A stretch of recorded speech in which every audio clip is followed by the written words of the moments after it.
Hi, I'm Emma. I was filled with excitement as I packed for what I thought would be an amazing family trip with my husband Tom and his family. It was meant to be our first trip together since getting married, and I was excited to join a tradition his family had been doing for years. My relationship with my mother-in-law, Sandra, had always been a bit distant ever since Tom moved in with me, but I hoped this trip would be a chance to finally get closer to her. As I zipped up my suitcase, Tom reassured me, "Don't worry, Emma, everything's taken care of. Mom and Dad always cover the trip expenses for everyone."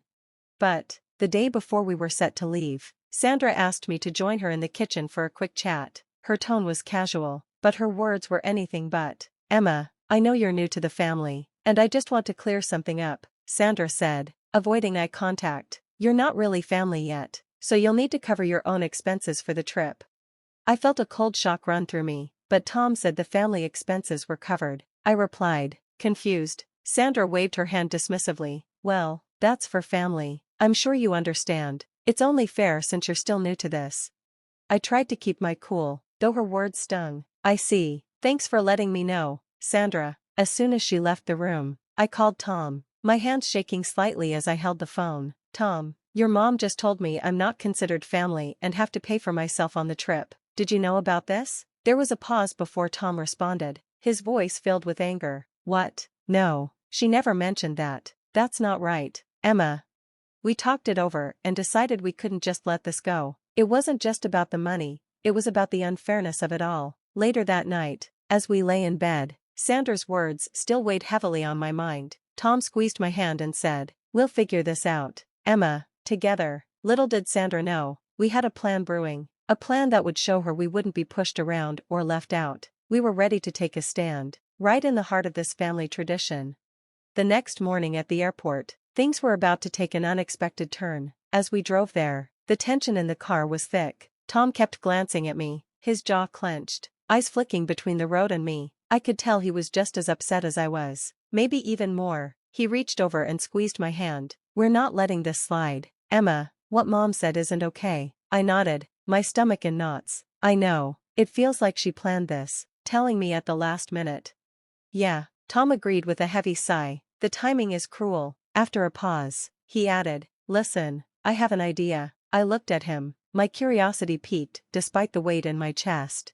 "What if we just go somewhere else, just the two of us?" Tom said, his voice cutting through the tension. "We can still go to the airport, but take a different flight."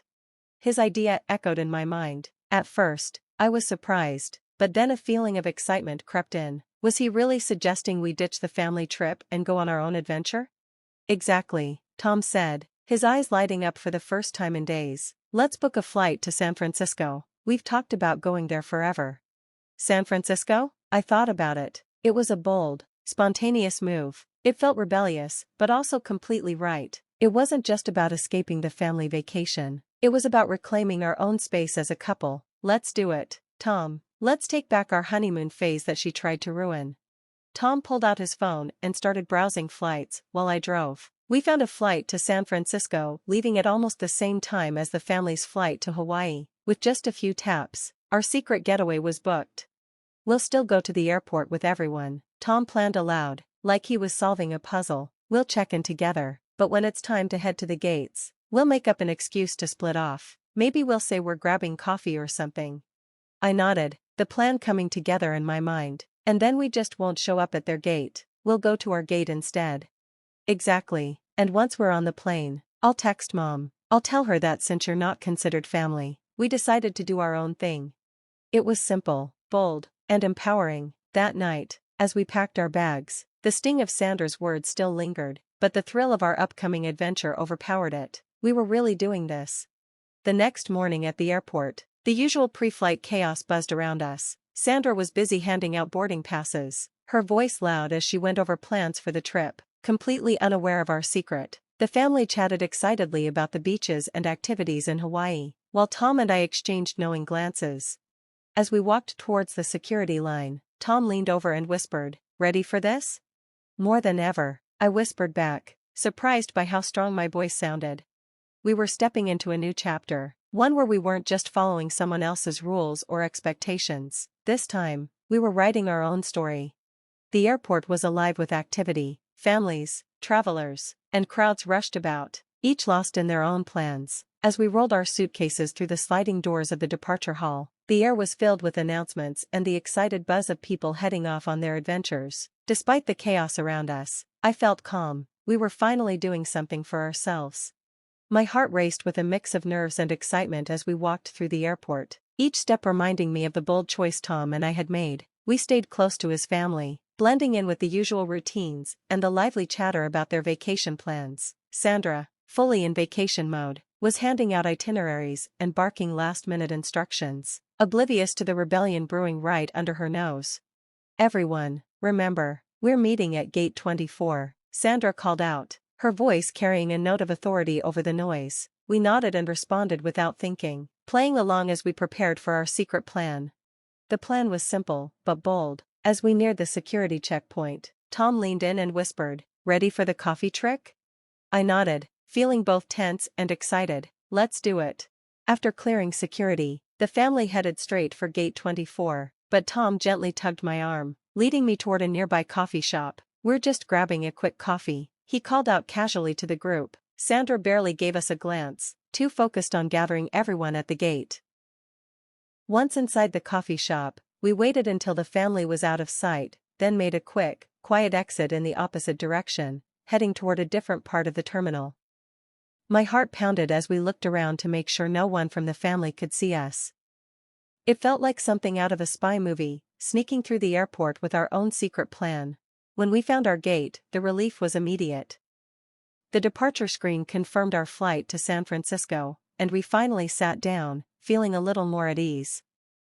Tom pulled out his phone, hesitating for just a second before typing out the message that would cut us off from the family vacation. "Mom, since Emma isn't considered family yet, we decided it's best to do our own thing this time. We're heading to San Francisco instead and we'll spend the week there. We needed to do what's best for us right now. I hope you understand." He pressed send, and just like that, the message was gone, marking a new chapter. We turned off our phones, choosing to silence whatever responses might come in the moment.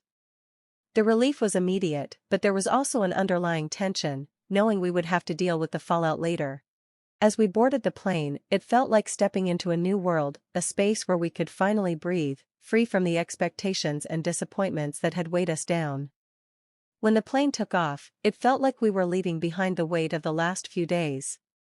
One chapter of our lives was fading behind us, while a new adventure awaited in the distance. Back with the family, the reaction was explosive. When Tom finally turned his phone back on, it buzzed non-stop with a flood of messages, confusion, outrage, disbelief. Texts from Sandra and other family members filled the screen, each one reacting to our decision. A mix of shock and accusations flooded Tom's phone. Sandra's messages stood out, sharp and filled with blame. "How could you embarrass me like this? This is irresponsible and utterly selfish." Her words stung, but as San Francisco came into view, bathed in the golden hues of the setting sun reflecting off the ocean, the noise of the family's discontent felt distant. We were on our own adventure, one we had chosen together. Despite the turbulence we left behind, ahead of us lay a new path, full of our own choices and dreams. This escape wasn't just from an airport or a family vacation. It was a move toward finding our own moments of freedom. San Francisco welcomed us with its iconic fog and lively streets. We wandered through Fisherman's Wharf, laughing over clam chowder and sourdough bread, snapping photos beneath the majestic Golden Gate Bridge. For the first time in a long while, it felt like we had truly escaped. We were free to explore and enjoy each other's company, without the looming shadow of Sandra's disapproval. For those few days, our spirits soared as high as the city's famous hills. But even as we lost ourselves in the beauty of the city, Tom's phone continued to buzz with reminders of the storm we had left behind. He kept the details to himself, trying to protect me from the worst of the backlash, but I could see the tension in his eyes. Reality awaited us, heavy and unavoidable. When we returned home, it hit us right away. Sandra's car was parked outside, a dark cloud over what we had hoped would be a peaceful return. Tom squeezed my hand, silently bracing for what was to come. We hadn't even put down our luggage when Sandra stormed through the front door, her face twisted with rage and hurt. How could you two be so selfish to just run off like that? She snapped, her voice slicing through the calm we had gathered. Mom, we needed to do what was best for us. We felt excluded and unwelcome, Tom replied, his voice steady but clearly defensive. That's no excuse to humiliate me in front of the entire family. Sandra shot back, her hands trembling with anger. The argument escalated quickly. I tried to step in, hoping to calm things down. Sandra, we didn't mean to upset you, but... Don't you dare butt in, young lady, she interrupted, her eyes blazing with fury. You're the reason my son is turning against me. In a sudden flash of anger, Sandra lunged forward and slapped me. The sting of the slap wasn't just physical, it was the clearest sign of the toxicity we had been trying to escape. Tom immediately stepped between us, his face filled with outrage. That's enough, Mom.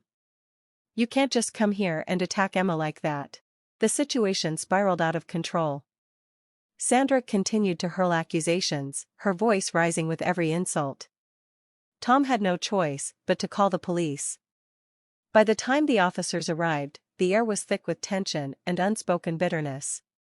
After explaining the situation and showing the red mark on my cheek, we pressed charges. Sandra was taken away, still spewing anger and resentment.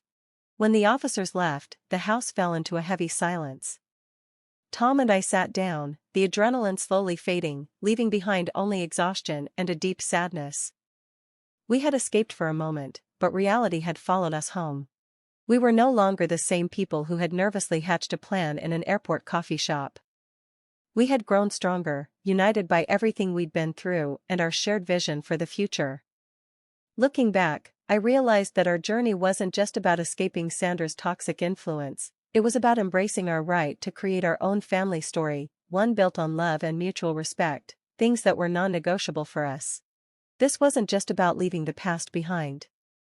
It was about moving forward into a life we had chosen together, a life where every new day was a testament to our resilience and our commitment to never settle for less than we deserved. As moving day approached, I glanced at the packed boxes around us, a symbol of our readiness for a fresh start. This wasn't the end of our story, it was the beginning of a bold new chapter. A chapter filled with hope, peace, and the promise of building something beautiful, on our own terms. As we closed the door on our old life, we stepped confidently into our future, ready to write our own narrative. And that's the end of our story, everyone. Now, I want to ask you, do you think it's justifiable to cut ties with family members if they continually disrespect your boundaries? I'd love to hear your thoughts and experiences in the comments below. If this story resonated with you and you want to see more content like this, don't forget to hit that like button and subscribe to our channel. Your support helps us continue sharing these stories. Let's keep the conversation going in the comment section.